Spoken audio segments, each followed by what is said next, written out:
doing all right?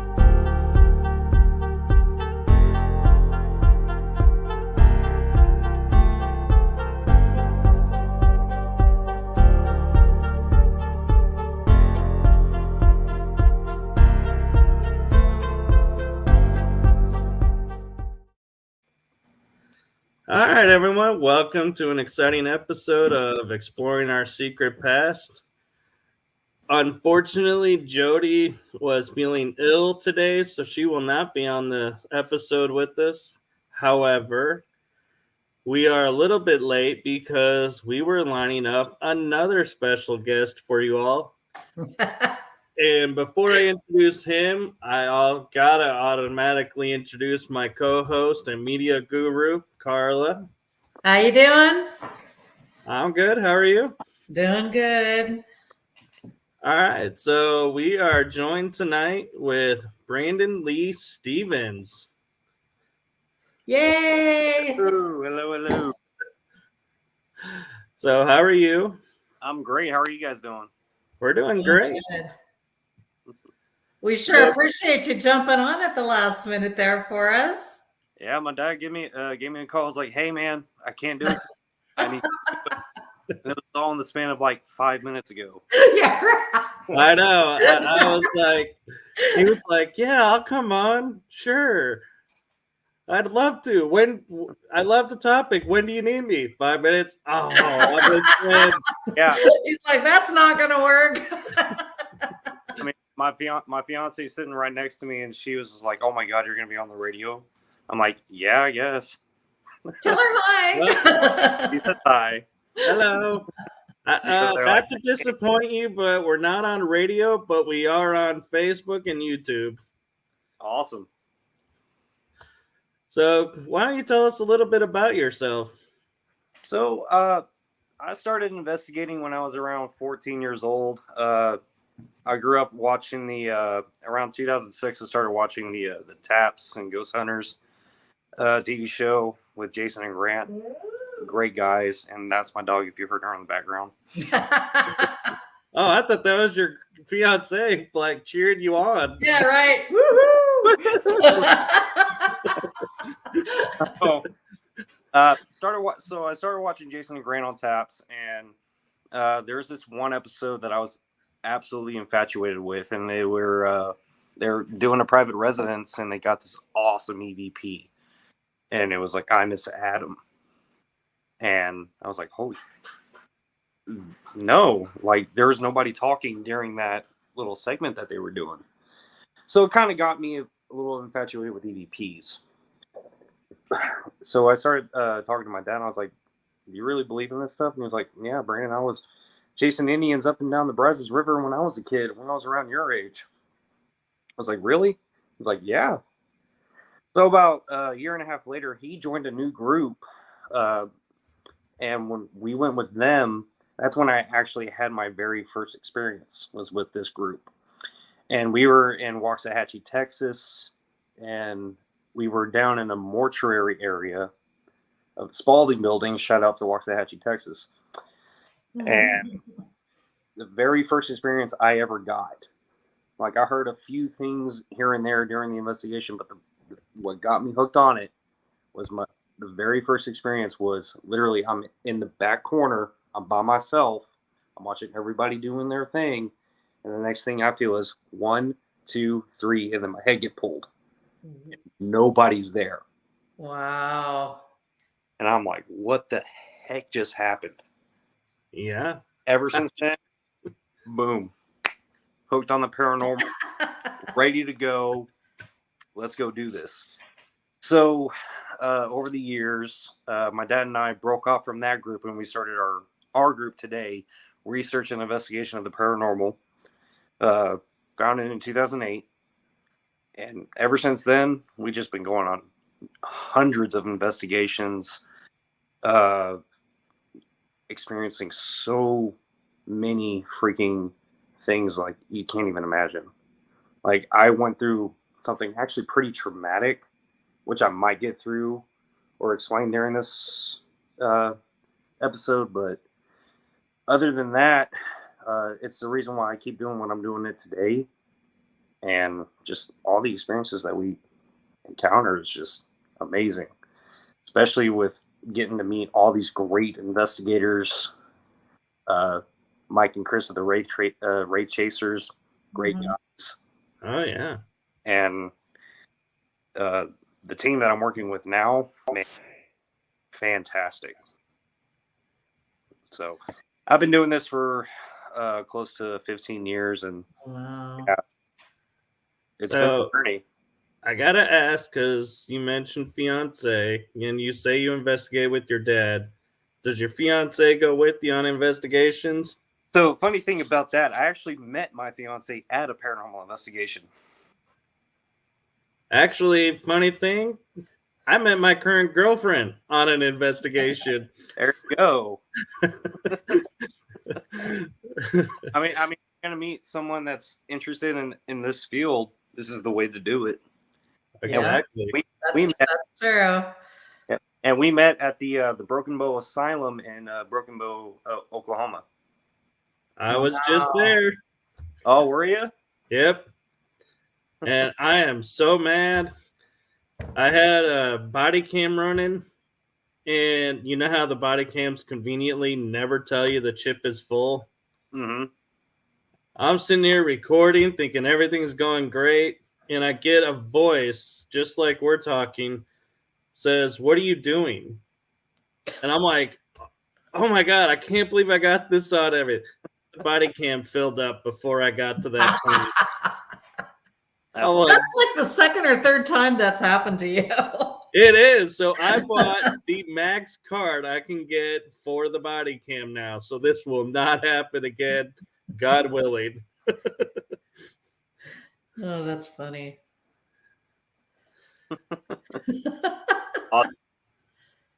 yeah. We went down the. Did you? Was the mirror room still there? Yes. Yeah. We went in there. We went in there with her current group at the time, and just nothing but like shadow figures moving in and out of that whole room. And we're getting hits up our REVP and our 360, and actually earlier in the night, one of our investigators went in there and she got violently sick. I probably can explain that. Yeah, and I had to take her out, and one of the investigators went over there, kind of prayed over her, make sure she was okay, and but it was that certain room right there where the majority of the activity happened. But of course, if you go to the like if you're in the like that little awning way looking towards to the left where the old boys home used to be, yeah, we were getting hits off the wazoo over there as well. And I remember going, like, I was in one of the doorways. It wasn't like one of the actual rooms. It was kind of like a closet. And I was there with my fellow investigator, also my best friend Tyler. And I look over my shoulder, and something was peeking over me, and it kind of quickly ran away. Wow, that's cool. I want to say it was one of the children that was there, but it was so quick and instantaneous. Like, it was a really good. Yeah. Wow. Yeah. So the reason I said I could probably explain why she wasn't feeling well and why you were getting a lot of shadow figures in there is there are a lot of reports that mirrors were originally created to capture everything that's going on. And that's why the legend is if there's a mirror in the room when someone dies, they cover the mirror. So they're trapped in the mirror and they can't come back. And so when you're in a room where mirrors are facing each other, you got portals going back and forth where spirits are just trying to get away. And theoretically, they're trapped because they're going from one mirror to another, to another, to another in the same space. And that builds up a lot of energy. It really does. And that explains a lot out of that room. Because we were getting nothing but just that certain room. Yeah. So that's why, like, whenever I'm there, people go, "Ooh, let's go." And I'm like, I'm not going in the mirror room. I do not like going in the mirror room. Like I go there, that's the first place I go to is the mirror room every time. Yeah. Thankfully, though, the dolls are gone. A lot of the dolls are gone because that little doll room was super creepy when it was totally full. My fiance's over here like, thank God they're not there. But speaking of the doll room in Jefferson, the Jefferson Hotel, that Yeah. Oh, yeah. Oh, every time I go in there, I know we're going to get stuff. And okay.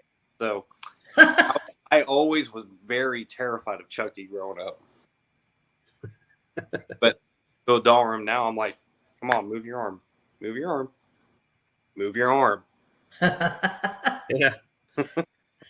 Yeah, talking about the dolls, I forget his name, but the doll that's in the glass case. Eddie, yeah.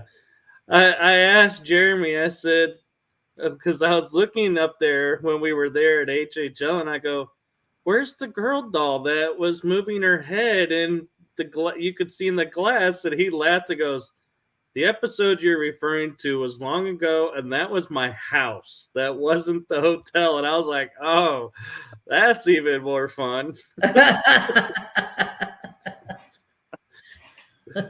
Yeah. It does make me wonder, though, if those dolls in there ever do get jealous of each other. I want to say they do. They possibly could. Yeah. Especially determining or like thinking about which spirit's in the doll. Or that's kind of like, what is it called?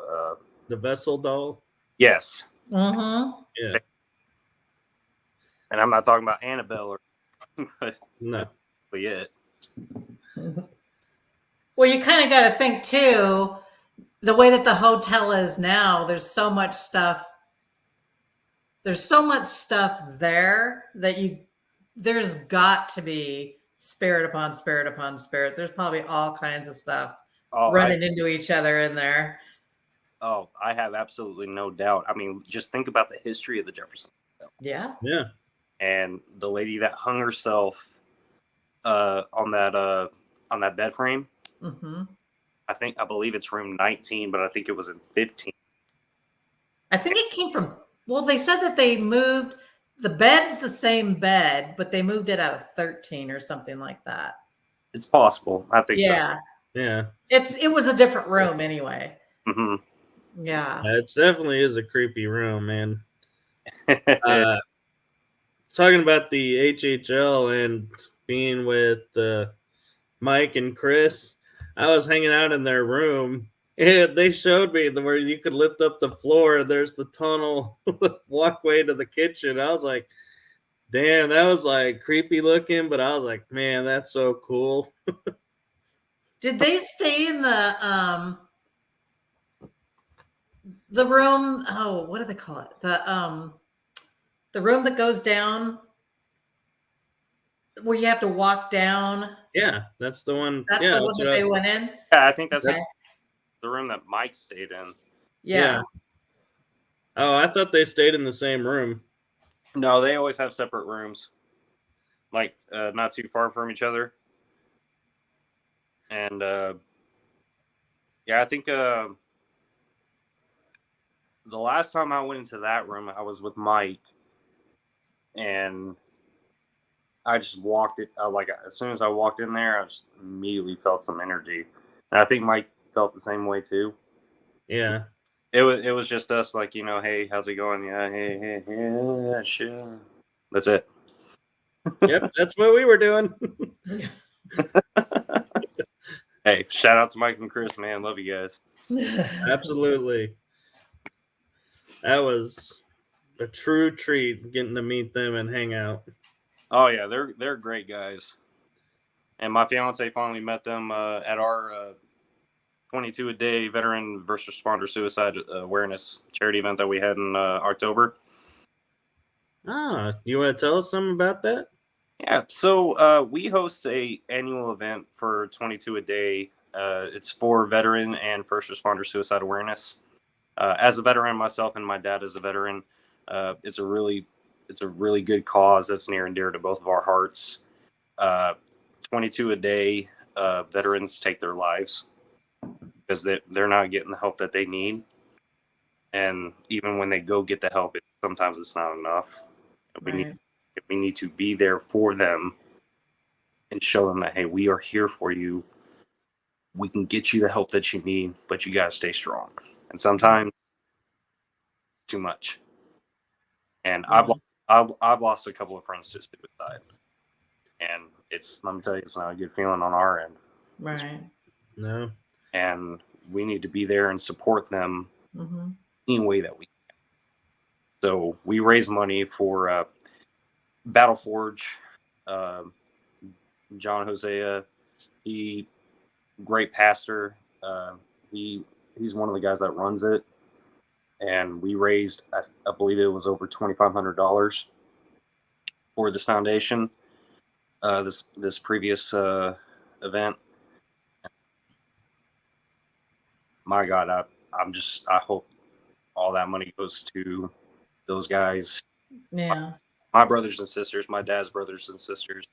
My fiance's father was a serviceman in the Air Force, and God rest his soul. We need everybody to take care of our vets.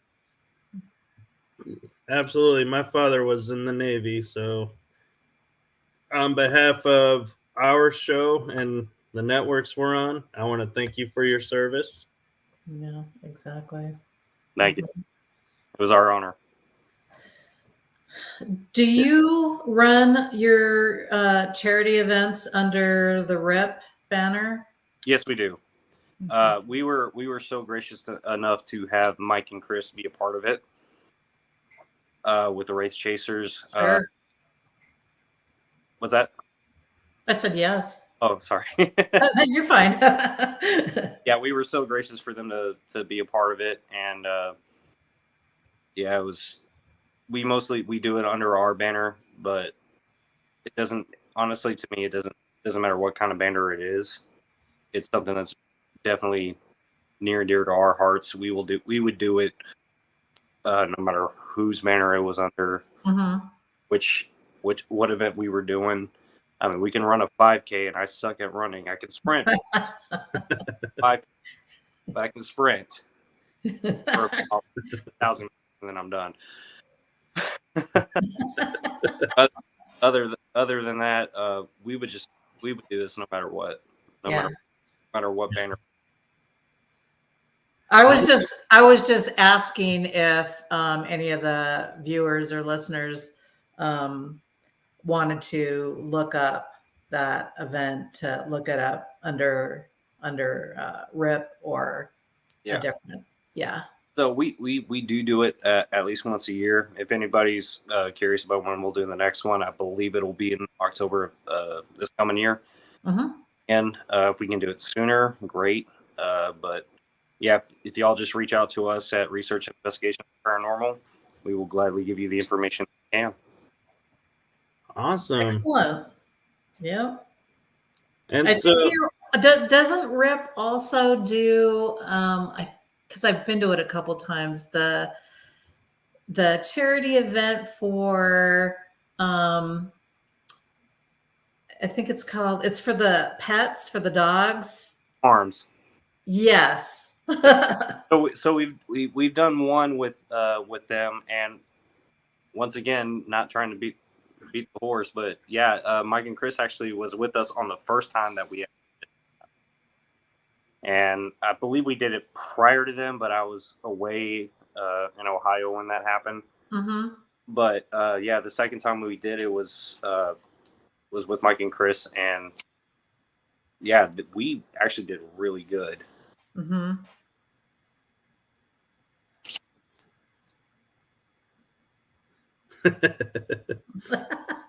So, not the detour, but something that happened at the HHL.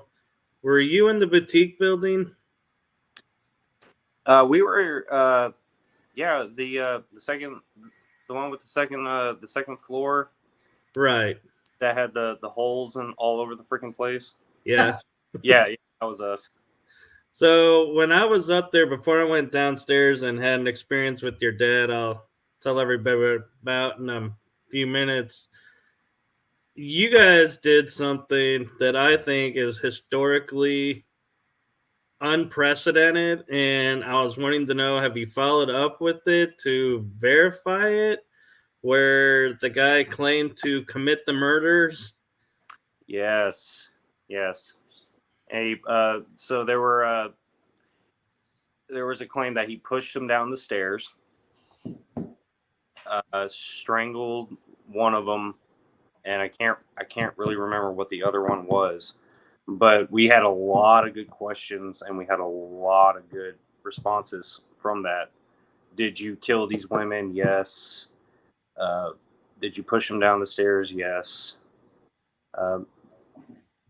So in order for us to really like kind of validate all of that, we would have to go back at like a personal setting. Sure. Like it would be just us. I mean, and this is me personally. I love doing the charity events. I love bringing people in and experiencing what we experience when we do these investigations. But it's a lot easier for paranormal groups, not just us, but every paranormal group out there, for us to go out there, just us, and get the evidence that we need. Mm-hmm. Right. Completely understand that. Yeah, because we can ask the questions and we can follow up with those questions instead of saying, okay, she asked a question, who else has another question? Right. And like I said, I love doing that. I really do. But in order for us to actually really get the evidence that we need, the true evidence, we got to be by ourselves. And we got basically like being detectives. Mm-hmm. And that's what paranormal groups are. We're detectives. Yes. Absolutely. I mean, if you think about it, Ed and Lorraine Warren, they were detectives and they solved a court case. Mm-hmm. Right. So what was the equipment that you were using? So we were using mostly all made by Jeremy Jones of Paranologies, the owner of the Jefferson Hotel. We were using a REVP, which is an automatic playback EVP. So you press play, you can ask a question, press record, hold it for about 10 to 15 seconds, and then hit play, and you automatically get that answer back with the question that you just asked. A lot of people, they'd like to hit record and ask a question and then see what they'll get back. Me personally, I like to ask the question first, then hit record, and then play it back. Because to me, it just validates, hey, I just asked you this question. What's your answer? Right. That way you don't kind of get any like kind of contaminant evidence of it. Right. And, do you have someone? Do you have someone that's videotaping you doing that, so you get the question and the answer? Yes, most of the time we do. Mm-hmm. Unfortunately, and I hate to say this, but some of our equipment have been stolen during these events. Yeah. And one of them being one of our video camera batteries. Oh, that's battery, not the camera. I don't know. Right. Probably couldn't get to the camera, but they could get to the battery. But I always try to at least have a digital recorder on me at the same time stuff. But during that night, I didn't have the opportunity to do it.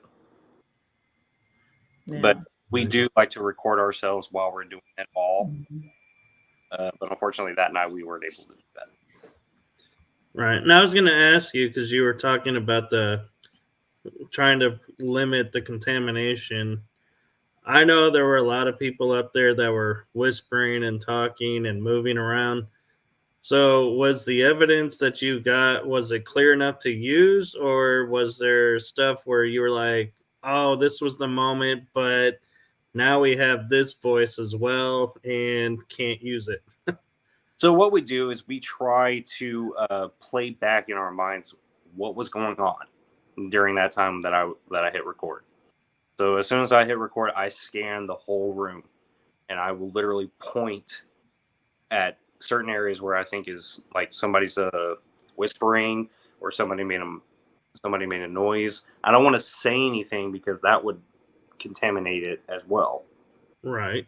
And so my investigators are really good with like looking at me while I'm scanning the room, and they'll scan the room as well. And I'll say this, or well, I won't say this. I'll point at this, and I'll point at that when somebody makes a move or somebody's whispering. And that's why I have the greatest team ever. I'll play it back, and we'll listen to it, and when something happens, one of my investigators will say, "Okay, well, Jane Doe over here was kind of whispering at this point in time. That person made a step over here, which is why we probably heard that little cracking sound over there." So we're pretty good at diagnosing what's going on with that recording as it happens. And what we also do before we actually hit record, we tell everybody no whispering, no moving. Just stay as still as possible as you can and as quiet as you can. Right. Mhm. And I would say about 80% of the time it works. But you get those visitors that come in like, "Oh, this is cool. Hey, let's hey, look at that." But yeah. Mhm. I mean it's cool. I mean, they're having a good time. That's what it's all about. But we try our best to limit the background noise as much as we can, get that concrete evidence. But anytime there's any kind of like possibility that might not be that, we'll kind of put it on the side burner and then go back and look at it later. Mhm. But honestly, you never know. It's one of the headaches when you have these many people in one room trying to do. Yeah. Right. I know for our team, it's always great to go to events that have some type of like a celebrity or something like that there to investigate with. But I start to realize, as much as it's fun to meet them and get to know a little bit about them, the investigation part sucks because there's too many people and nobody's quiet. I mean, like I said, like I do not mind having people come in. They're curious about it, and you know what? I want them to be curious And about to it. learn. I want them to learn about it Mhm. Yep. and all of it. Like Mhm. I'm completely on board. Like every time we do convention, and whether it be my dad speaking or me speaking, either he tells them or I tell them myself my personal experience and why it's so important, why you have to be as quiet as you can when a question's asked. Do not use inviting words, and how important that every move you make will dictate the evidence that you get. Yeah. Agree. Yeah. And I think one of the things that's a detriment to the paranormal community is a lot of people will tell you when people are doing stuff, we need to whisper so you don't contaminate. Mm-hmm. Then it's like all the evidence is whispers, and so it's like, wait, how do we start to determine whose whispers is whose? Exactly. I mean, you can hear a whisper within a whisper, but how can you actually determine? Exactly. So yeah, I Even applauded you if guys. somebody's standing there and they just change their weight on a different foot, it's Mm. just like, I said, make a noise. Okay. Oh, did you hear that? Oh, sorry, I moved my foot. yeah, exactly. Yeah. Yeah. Yeah. What's your favorite piece of equipment? Honestly, my favorite piece of equipment is not your normal everyday ghost hunter piece of equipment. And my fiance, she's kind of looking at me. She's like, I know exactly what you're about to say. But Drum roll. mine is your regular Mac light. All you have to do is barely turn it off, set it down on a counter, Mm-hmm. and you can literally just have a conversation with the spirit just with a Mac light. All they have to do is turn it on. You tell them to turn it off. They turn it off. Because have y'all ever been to Granbury? Yeah. I have not, but I've heard a lot of the stuff over there. So there's this building there called the Langdon Center. Mm-hmm. I have a really, really good rapport with the little girl spirit that's in there called Audrey. The majority of our conversations have been through the Mac light. Wow. Yep. So, and that's really where I started really loving the Mac light, was with Audrey in the Langdon Center. All you got, like literally all you got to do is turn it off. And this is a twist on, twist off light. Right. Literally somebody has to twist it on and twist it off in order to have a communication with them. So I will literally sit there and say, are you a male? Can you turn it on? And it turns on. I'm like, okay, can you turn it off for me so I can ask you another question? And it turns off. Mm-hmm. Okay, all right. Are you between the ages of 30 or 40? Click on. Okay, can you turn it off so I can ask you another question? It clicks off. I love it. As much as I love hearing the voices of the dead through the EVPs, to me it's way easier to have a conversation with them through the Mac light. And I will take that to the day I die. Wow.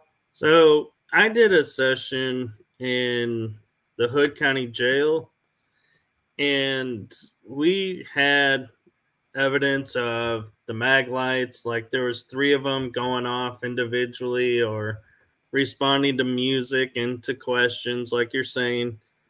And I was talking to a friend of mine who's a fellow podcaster, and she had told me she had a group come on and says, oh, they've scientifically proven how the mag light doesn't work, and it's not reputable, and it's not considered validational communication. And I'm like, what? And it kind of irks me when people do that. But what would you say if somebody came up to you and was like, oh, well, here's the science behind why your flashlight's doing that? So I don't know that you can say this is real. I just I tell them, all right. I mean, that's what you think. That's fine. But obviously, we're not touching that, are we? Well, no. Like, why is it responding to every single one of my questions? Well, and they stutter. Exactly. Yeah. Oh, yeah.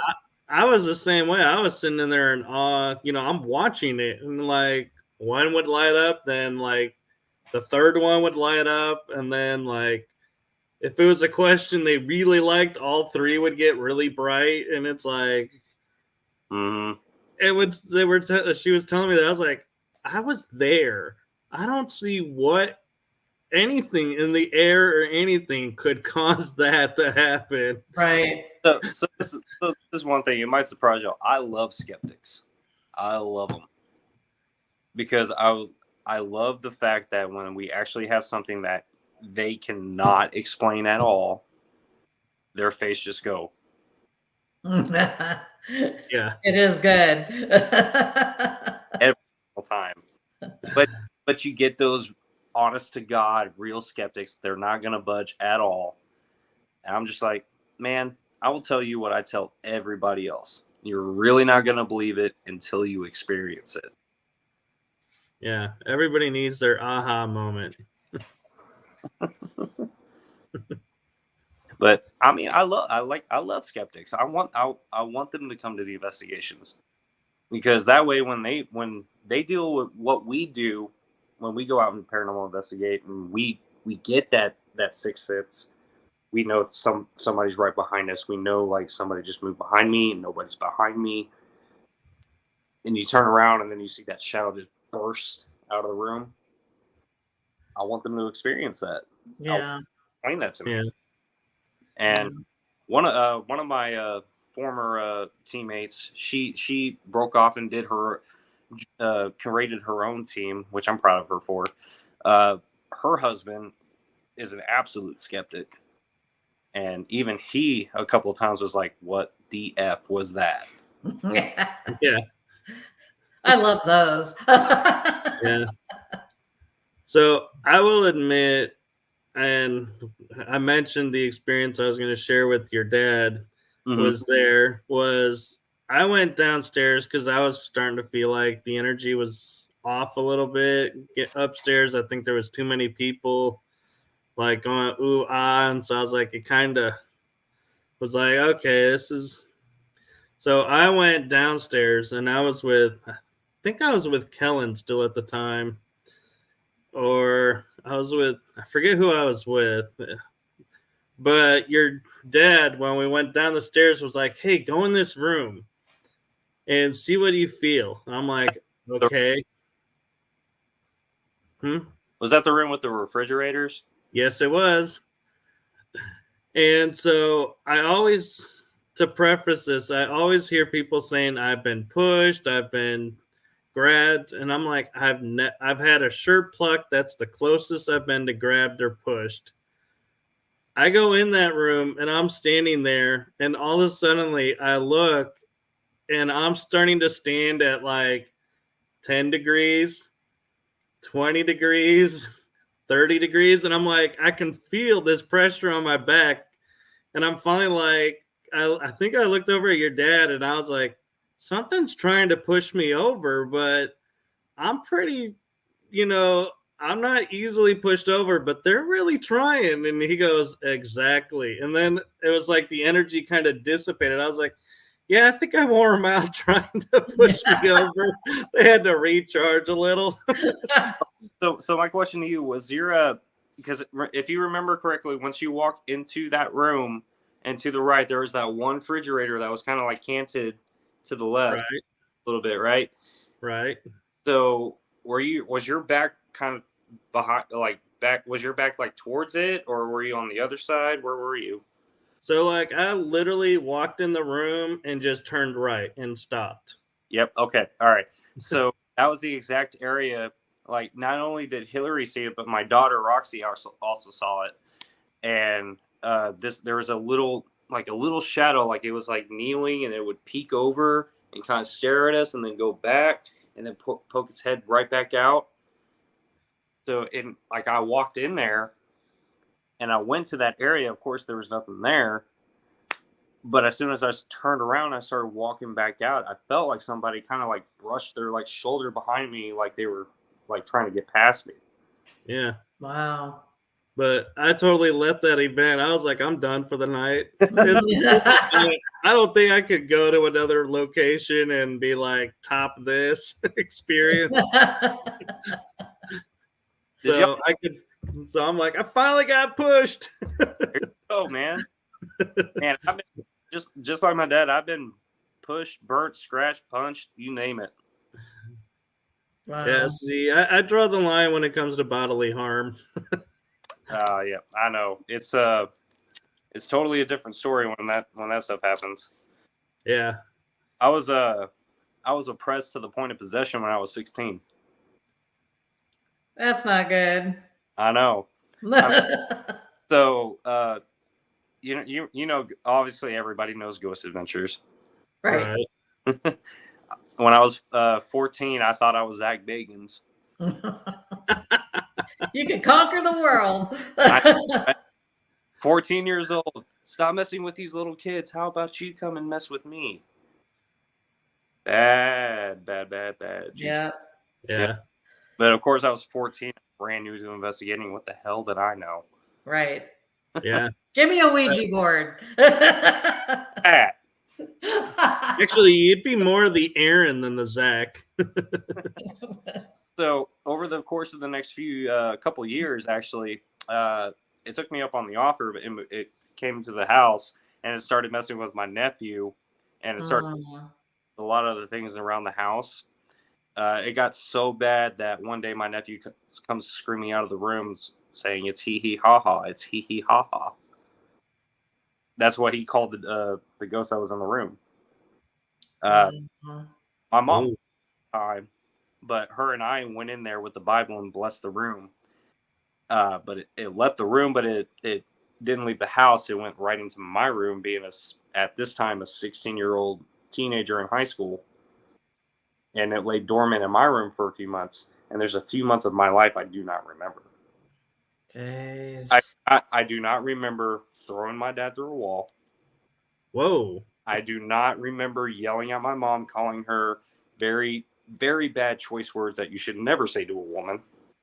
Wow. And I do not remember coming to and both my parents screaming in my face because I did something wrong. Don't remember it. So my dad went into my room one day and he ran into like when you walk into like a brand new house, like you're about to do an investigation, Mm-hmm. and you don't know what to expect when you walk in there. And as soon as you walk into a room, you just feel like you ran right into a brick wall. Right. That's how he felt when he walked into my room. Wow. That's me, and my dad being a seasoned ghost hunter and knowing what this stuff is all about. He's like, yeah, no, something's going on. So he comes into my room that next week because he had training. He comes into my room, and I remember I was sitting on my bed watching South Park, of all things. He comes to the Bible, and he goes, all right, we're going to bless the house. And I said, what? He was like, yeah, we're going to bless the house. And I don't remember saying this part, but apparently I said, I ain't doing that. He, yeah, you are. Grabbed me, pulled me up. We walked through the whole house, and he's reading from the Bible and everything. Gives me the Bible at the end of the house and goes, all right, your turn. And apparently I laughed, and I don't remember laughing. Wow. But no, I started reading from the Bible, and after that, we saged everything, and I just felt like a weight was lifted off my shoulders. Wow. Like for the last 3 months. Yeah. So that's one thing that I always talk about whenever I go and do like conventions, like HHL or in El Reno, Granbury, you name it. I always tell that story because I want brand new paranormal investigators to come that are coming up, and amateur investigators to know you gotta be careful what you say. Yep. And get at. Don't provoke. Know what you're doing with. You can provoke, but you can provoke in a certain way. Right. There's not the Zach way. Between provoking and then just complete agitation. Right. Yeah. So I always tell that story everywhere I go. Wow. Yeah, I always like to tell people when they say stuff like that and go, yeah, I got my training, the ideas from watching Zach. And I'm like, no, you're more of the Aaron side of it because Zach would send somebody else in. He wouldn't take it himself. I've considered myself more of a Nick after that incident. Yeah. I could see it. Yeah. For sure. Yeah. Yeah. Fun times, let me tell you. So besides the boutique and Jefferson, you've investigated Jefferson, Texas quite a lot. Where are your favorite locations? So my favorite locations in Jefferson would definitely have to be the Jefferson Hotel was really good. Wasn't as much activity as I thought would be there. But there was the hotel that's right. Do you remember the name of the hotel? Con Hotel? The Con, yes, the Con. Mm-hmm. We what? That place.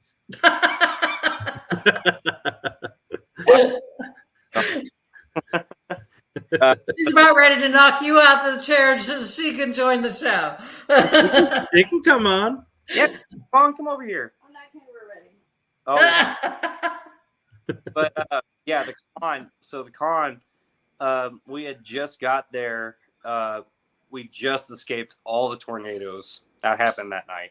Wow. Oh, wow. Just got out of that place. Thank God, by the way, because not even 20 minutes after we got out of it, that place got wrecked. Oh. So we got there, met up with the guys, Mike and Chris at the Jefferson, and then we went over to the hotel. And my daughter and one of my teammates, her children were communicating with the spirits there, and we brought out our equipment and be like, okay, let's warm up for tomorrow. And we just wound up talking to the spirits there for about 3 hours. Wow. Yeah, the Mac light was going off, our 360 was going off. We were getting hits on our EVP. Pretty haunting, actually. Yeah. Some of the recordings that we got and the questions that we would ask. That place was really cool. The antique mill. That place got some really good stuff there. The old Myers building. Wow. That place was really cool. Wow. And I remember that was one of our locations that I believe it was in the April HHL in 2021. No, not 2021. I do so many investigations that all blurs together. Right. Now the Myers building, that's the one that you go up the long staircase and there's like a rocking horse up there. Building. Yeah. Yeah. You go up there, and I remember getting into I wouldn't say provoking match, but more like I'm confronting the spirit because of the history of that place. You remember the horse stands that are right there with the rings? Right. That's where they would auction off slaves back in the 1800s. And I remember getting really confrontational with the spirit there because he said, yes, I sold them. And I remember calling him out on it and telling him how bad it was. Do you even regret doing it? And on a RDP, yes. Mm-hmm. So I really like the Myers building because of the activity there. It really is disheartening to me because of what happened at that place. But it's awesome to be able to communicate with the people that were there and also to hear their remorse for what they did. Yeah. Right. Yeah. So, old Myers building, the antique mill. Oh, there was this other house. I cannot remember the name of the house in Jefferson. The Grove? Was it the Grove? That house that has the really awesome attic upstairs. I don't know that we did a house with the attic upstairs. I can't remember when we did it, but we did it, and my God, the activity that we got up in the attic was just insane. I mean, I love the French townhouse. By the way, that's the other thing. The French townhouse, amazing activity there. Oh, I think I know what one you're talking about. Is it kind of like a Victorian? Yeah. I know what the one you're talking about. That was the one, Michael, that Jeremy stayed in. Oh. During the tour? Right. I can't remember the name of it, but I know what one you're talking about. Oh, I know it now too. I can't think of the name though. But it was like a Victorian. It was really pretty. It really was. Yeah. And I was sad that she didn't let us go back in there this go around. Hopefully the next HHL will be able to do it. But no, that place was awesome. Wow. Activity both upstairs and in the attic and then downstairs. Yeah. I wonder if would they let you, if you just like booked a room there for a couple nights, would they let you go all over the house and do whatever you want, or no? And I wish we could. I have no idea. Yeah. My dad is the one that's the point of contact for all of that. Got it. I work too much. I don't have time to sit down and actually try and negotiate. Hey, can we go into this place? Can we go into that place? Yeah, I hear you. Call my dad right now. Yeah, but I wish we could though. Yeah. So I got a question for you about the con because you were talking about that one. Mm-hmm. Carla and I, when we were there before, we were at the restaurant across the street, and the hostess told us about the one window that's different from all the others, and it doesn't allow anyone to change it. And so I was On the wondering, side of the building. the side where the mural is, there's one window that's like really old, where the others are more modern. Is it on the first floor? I think it's on the No. second floor. Yeah. Is it that mirror dresser that we passed? Yeah. The one with all the toys on it? Well, did it have all the toys on it?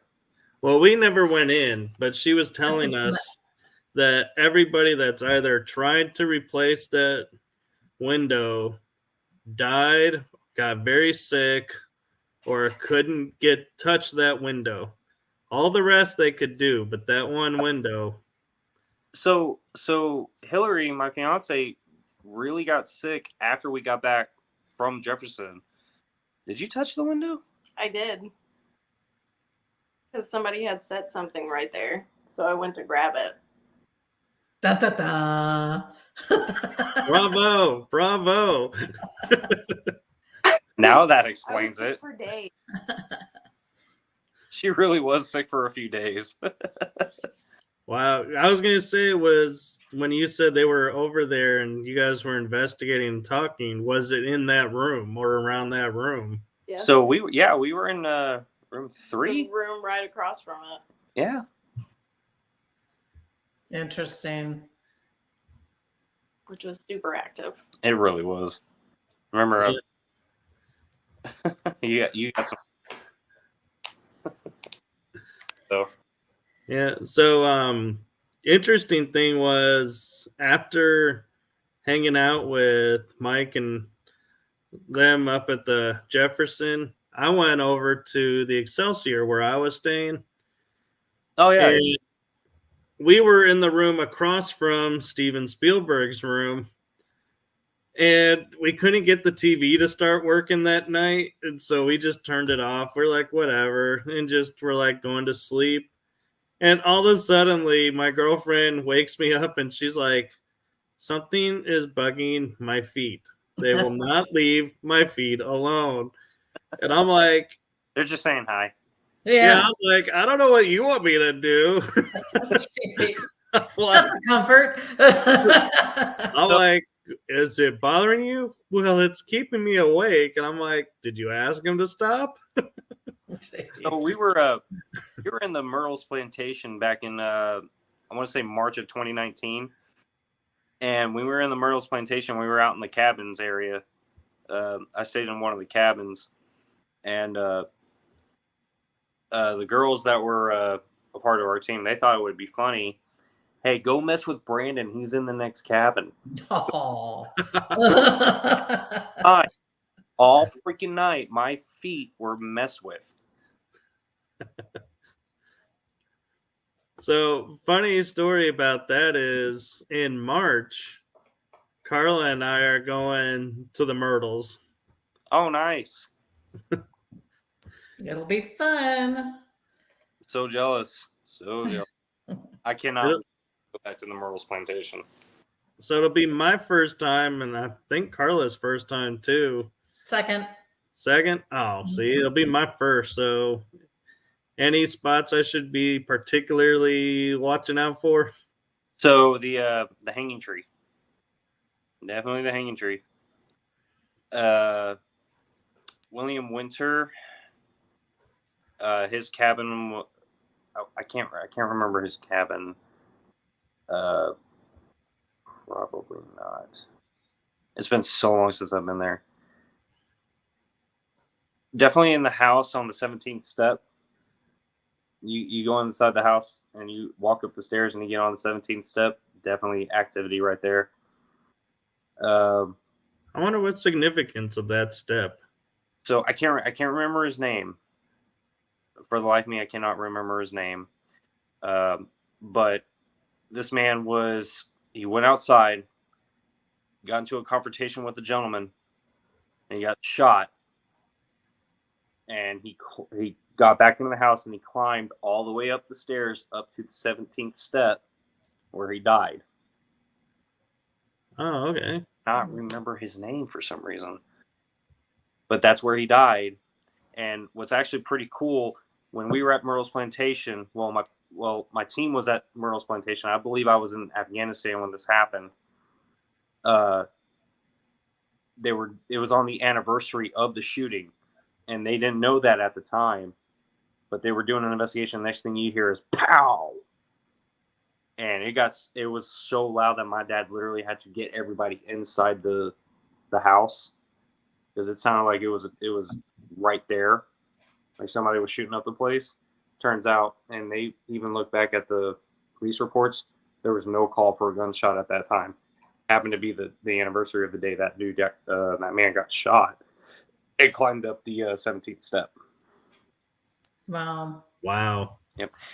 There is a spirit there named Chloe. She was one of the slave attendees that was taking care of the family.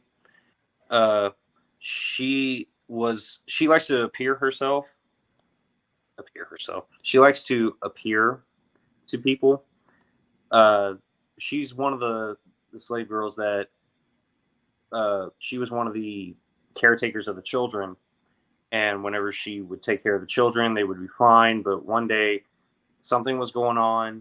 She was afraid of her job being taken away from her, so she put some poison into the cake for the children, but she didn't want to put too much, just enough to where they would be like kind of sick.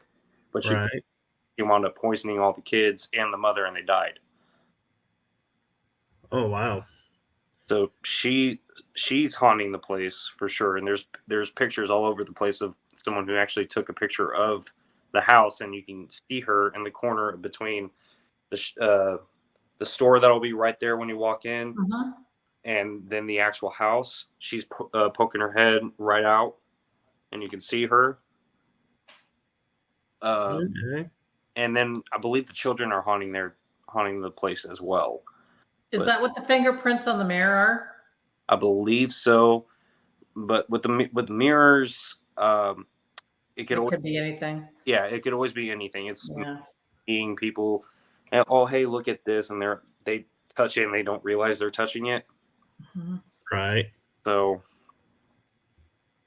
it could be, honestly, Yeah. But it'll be an experience. Exactly. Oh yeah, I'm looking forward to it. But honestly, if I had to say the best spot to be on the Myrtle's Plantation would definitely be the John Leake room. That's where I stayed. I did a live video because we just did a unveiling of, hey, we just got something really cool thanks to Jeremy to go Facebook Live on, and it's actually it's not thermal, it's like ultraviolet, like you can see in the dark with us, but in purple form. I forgot what it was. Full spectrum. Thank you. This is what happens when my dad throws these things on me. I can't. Well, I was sitting there debating, is it IR, full spectrum? And when you said purple, I was like, oh, full spectrum. And then you literally hear, now that I'm thinking about it, you'll hear me say, now we can go full spectrum live. But as I'm doing it, I'm going live with everybody. I'm showing them around the John Leake room.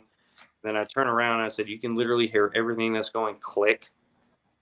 My door to the room opened up, and it was closed, completely closed. Wow. Oh, that would be cool. And I turn around, I'm like, what the was that? And I look up, and there's just people on the other side of the hallway. One of the employees was giving a tour to the people, but they didn't open up my door.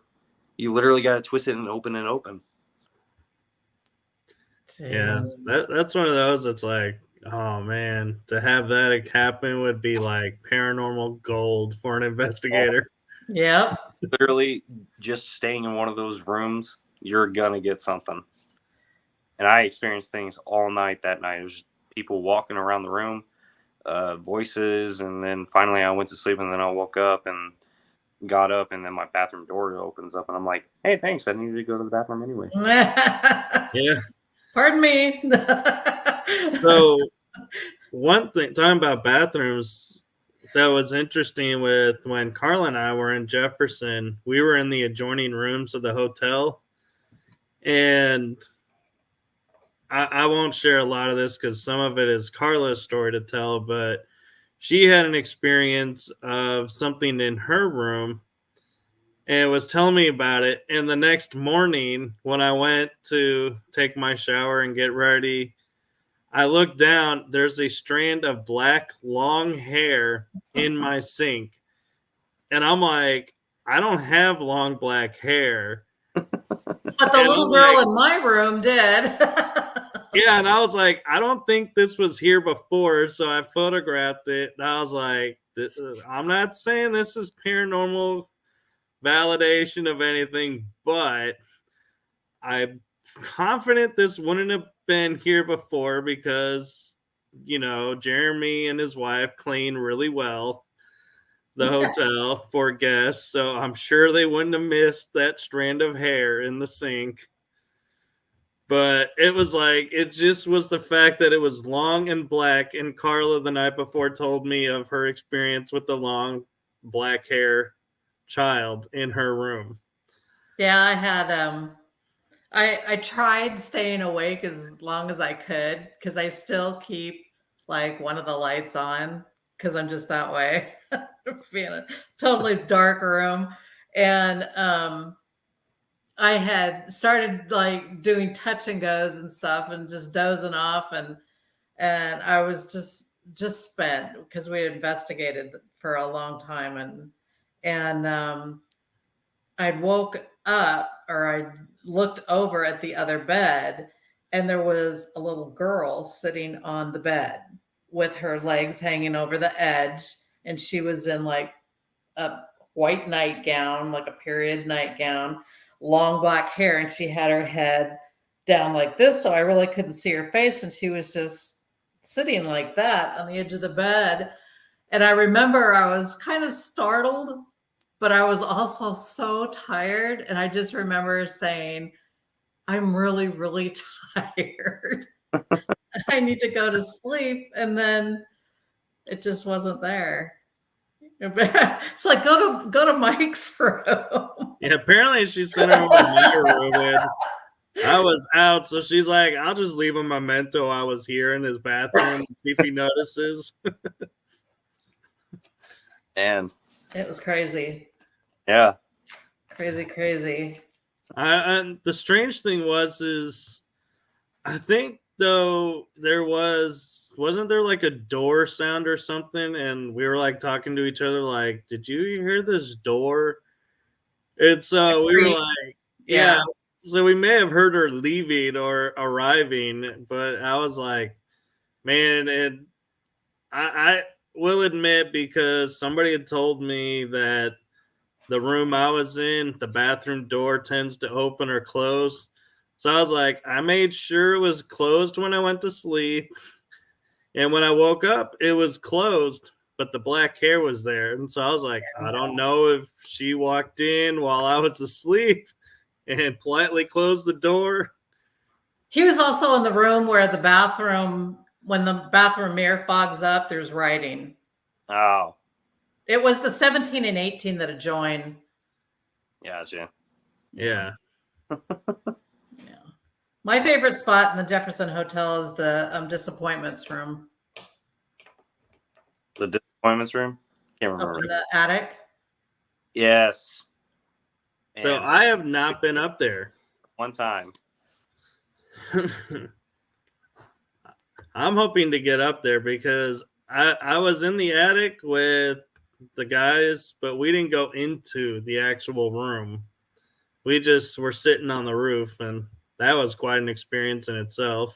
Mm-hmm. Yep. On the actual roof. That no, well, you know Well, how you the go up roof. the stairs, and there's a little sitting area up there, but in the roof to the right, there's a The original stair, roof. like cut out, and that's the disappointments room down in there. Oh, I thought the attic space we were in with all the chairs and the table up there was the disappointments room. And so I was like, yeah, I went up there. And then Carla's like, no, it's actually through the hole in the roof and there's a bed and everything. I was like, wait, there's a bed? I missed it? Yeah. You had to walk all the way to the back. Yeah. Man, I cannot wait to get back into the attic, because when we went up there, it was awesome. Like activity out the wazoo. Not kidding. Yeah. Of the Jefferson? Oh yeah. Yeah. Yeah. That's where I had, you know, how you were saying that you had an experience that totally changed you. When I had part of my team go up with me, there's like 4 of us that went up there, and the whole thing was videotaped and recorded. And I was doing the Estes method, which is my favorite thing to use. And it was such an emotional experience that by the time we were done, I finally took the headphones off and I just started crying. Just started crying. And I looked at the other investigators and they were all crying. And they just said, we need to go. And so we went back to one of the rooms that we were all in, or one of the rooms of us, and nobody said a thing. And then the investigator that recorded the whole thing, she says, I got it all on tape, and nobody wanted to watch it. They just said that was it was too raw. It was an emotional experience up there. Yeah. But it makes me want to go back. Mm-hmm. It makes me want to, like, I need to figure out the puzzle. And that's the beauty. That's the beauty about being a paranormal investigator. You can get all the communication that you want with the paranormal, and it literally feels like sometimes you're having that connection with them. You're actually having that conversation, like you're talking to, like how we're talking right now, or someone that's really right in your face, and you're talking with them. You feel that energy and you feel that emotion with them. Yeah, you just want to keep going. Yeah, I think for me it was because I was dealing with a child, that I think it was more of a mom thing and not being able to help the child. I think it was that that was hard on me, but it makes me want to go back. It's just like I'm obsessed with needing to go back and understand what the story is about. Oh, I completely understand. Yeah. And talking about, like you were talking about with the second floor, with, you know, having accounting for everybody and their movements. I was sitting in the chair and by one of the rafters looking towards everybody, and there was a lady to my right sitting on this pitch of the roof, and Kellen was on my left, and he put his REM pod on the ground and it starts responding to us, and we're thinking this is really cool. And then I think he notices that she moves a little bit when it responds, and so he's like, I'm going to do an experiment. So we move the box away from her and it kind of goes quiet. And so Kellen is like, you know, a really cool paranormal investigator, and he likes to figure out what's going on, and he puts the box back and he goes, ma'am, do you have your cell phone on you? And she goes, no, my cell phone's in my pocket. It's not near the machine or anything. He goes, do you have a smartwatch on? And she goes, yeah. He goes, can you move it towards? And she did, and the REM pod started responding. And we were like, have you been moving a lot? And we were like, oh, it was like everybody was kind of crushed because we all thought we were having great responses on the REM pod. And now we're like, was it her moving or were they actually responding? That's definitely a soul crusher. Yeah. like that, because any like smartphones, smartwatches, whatever you name it, it can make those go off. I think you're getting really class A evidence, but at the same time, just like, oh hey, my smartwatch went off, and I'm literally right next to it. Yeah. It's definitely a soul crusher. So Yeah, especially when it went quiet, and you're like, oh, it would have been so nice if it kept going and going. All right, so we are getting spirit. But when it went quiet, it's like, oh, we were getting smartwatched. smartwatch, that's weird. All right, well, Brandon, it is actually, we're an hour and 10 minutes into the show. So once again, I'm pretty confident you got to get up for the morning. So do we. Yeah. So I totally appreciate you and your dad for everything, and for you coming onto the show and sharing your experiences of Jefferson and other places with us. We'd love to have you back. Absolutely. Thank you all so much for having me, and I will gladly come back on anytime you have me. Okay. And your fiance is welcome to come back too. I've tried, and she's just like, eh. Oh. We'll get her on. All right. Well, thank you so much for your time, and have a great night. Y'all too. Thank y'all so much. All right. Okay, take care. Take care, y'all. Thank Bye. you. Bye. All right, bye-bye. Okay. So that was a fun night. Yeah, it was a fun night. I have to call it a night because I need to relinquish the room. Yeah, that's true. And just real quick, next week, everyone, you're going to want to come and check it out. We are doing our Christmas episode, and we're doing a bucket list of locations, and there are 2 secret things that may happen during the show that you need to watch for. So giveaways. So we have a couple of cool gifts for everybody to share. So you'll want to watch to see what those are and see if you want to jump on the opportunity of those. Yeah. So, and then the following week is our end of the year episode. Yeah. So you'll want to check that one out as well. So without further ado, I am going to bid everyone safe adventures and happy haunting. Talk to you next week. Bye. Bye-bye.